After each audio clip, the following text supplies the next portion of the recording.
I came out this morning, and Rocky and Laura were sitting in opposite sides of the cage. I've never seen him feed her. They're not discussing things. It's just not happening. So I'm starting to realize that figuring out who's fertile and who isn't fertile just doesn't take that long. This is, so I pulled Rocky. I'm pretty sure he's infertile because I've masked him with Gidget, Lacey, Random, and now Laurel, and not a single one of them has he ever bred. He's infertile, which is a blow to my lacing line. But I also figured out I can spend a little less time at this. I also brought out Oliver. I got Oliver from a breeder that said the last clutch that he did was infertile.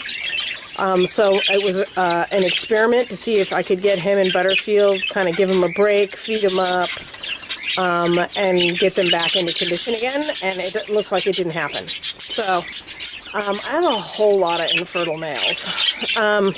But this is Matilda, who I took Royal from her. He was her long-term mate because he developed stargazers. And I put him in the boys' flight to play daddy. Now he seems to have recovered from the stargazers, but he's a low-value bird, and since she's already come detached from him, I'll just leave it like that.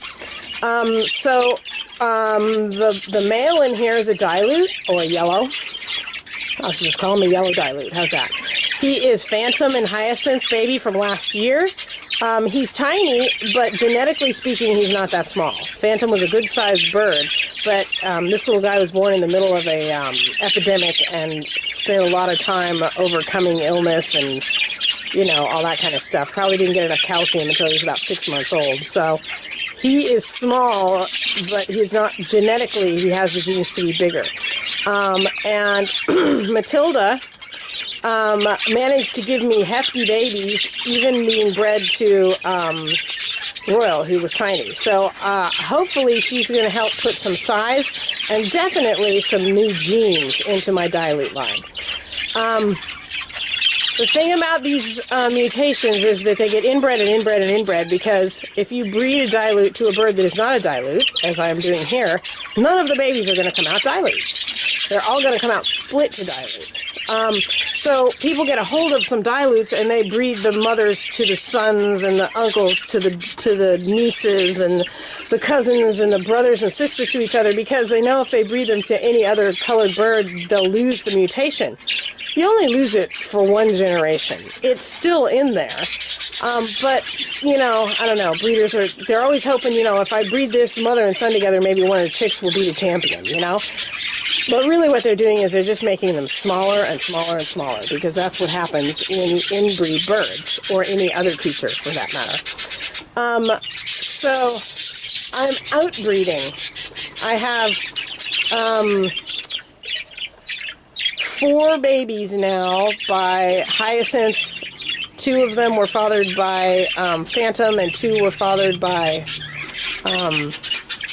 Stratus. It looks like Stratus's 2 dilute babies are both girls. I will outbreed them to males next year that are not dilutes. In the meantime, I'm outbreeding this guy, who's Phantom's son and Hyacinth's son.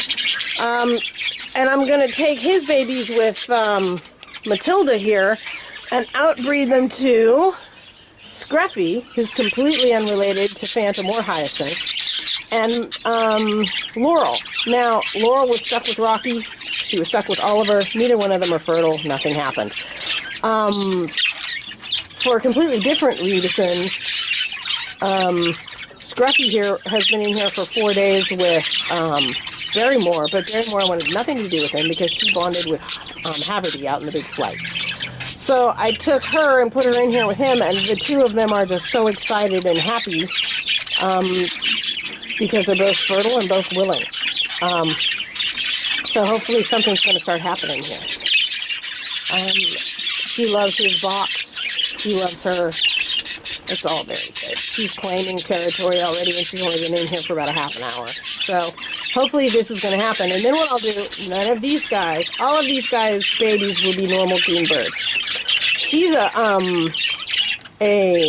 opaline, but opaline is not much of a leading mutation, and it's also sex-linked, so she can't pass it on to any of her daughters, and her sons will only be split to it. So if I really need to, I can breed out of the line very easily.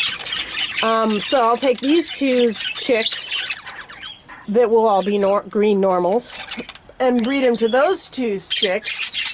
And the 1 in 4 of the babies will come out dilute, and they will have feather.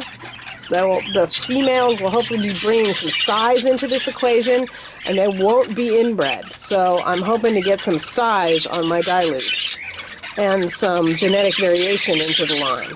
So this is obviously a long-term project, because neither of these next year's babies will all be looking like normal birds. But I'll breed them, I'll outbreed them, and cross them back to splits so that I start getting some dilute babies that have decent size, aren't inbred, and have good feather. Because Scruffy has great feather. Matilda's feather is not great, but it's okay. And Izod has fabulous feather and a really nice mask. So I should be able to pick out some decent babies for backbreeding next year. Completely unrelated birds that will throw me an occasional dilute chick. These two are already breeding. They've been in here together for 3 days, I think. Because she was in here with, 3 or 4 days, something like that. I saw them breeding about 4 times this morning, and Gidget has a giant egg bump. Now, I don't have, since Rocky is infertile, I do not have a male lacewing.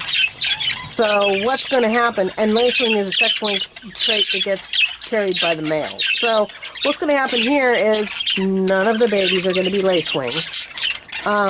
But the boys will be split to lacewing. The girls will have no lacewing at all. So I'm begging you, Bubba and Gidget, give me boys, because the girls are useless. 2 boys would be absolutely perfect, because then I can outbreed them to great big females, and half of their baby girls will be lacewings. And I'm still hopeful that Lacey, my other lacewing hen, is fertile. I put her out here she was out here with Rocky for a while. Nothing happened because, of course, Rocky is infertile. So it's time for me to give up on him. I'm going to move him into the male flight. So, but I'm counting on getting eggs here pretty soon. See her little tail bouncing? She has a great big egg bump, and they've been breeding and breeding and breeding. What these two are doing, I am just not sure. They're clearly heavily bonded. They're mating. I don't see her go in the nest box much. Usually a hen will go in and sit in the nest box, but she doesn't do that. I haven't checked her for an egg bump yet, but we'll see. But the fact that they're bonded and they're carrying on, I'm inclined to leave them. It's when they sit on opposite ends of the cage and ignore each other that I gotta pull them. So these two, well, they laid an egg, you know. I'm just waiting for Luscious to put it back together and start laying again. She doesn't seem to be in any big hurry. These two are definitely doing the dance, so hopefully something's going to be happening there.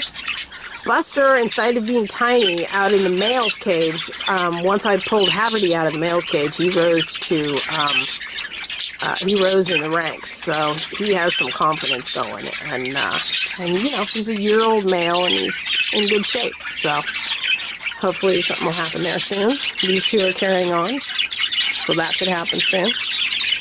And the bad news is I lost one of Kobe's babies. The younger chick died, totally random, did not see it coming. He was fat and sassy, so I just don't know what happened. This is the chick that started growing the longer thigh bones and stuff from looking like he was going to go splayed, but then didn't.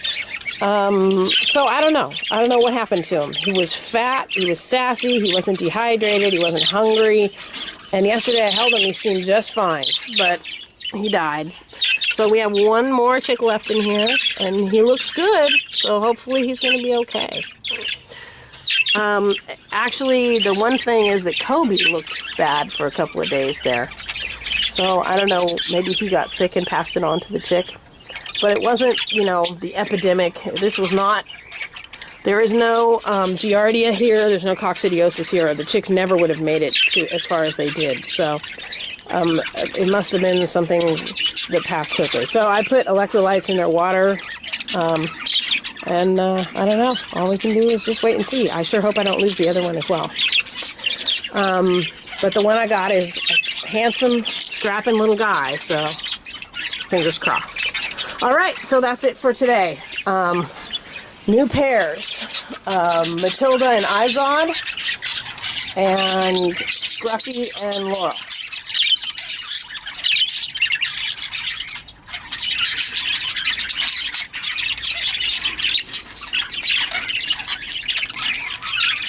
See him? He's interested.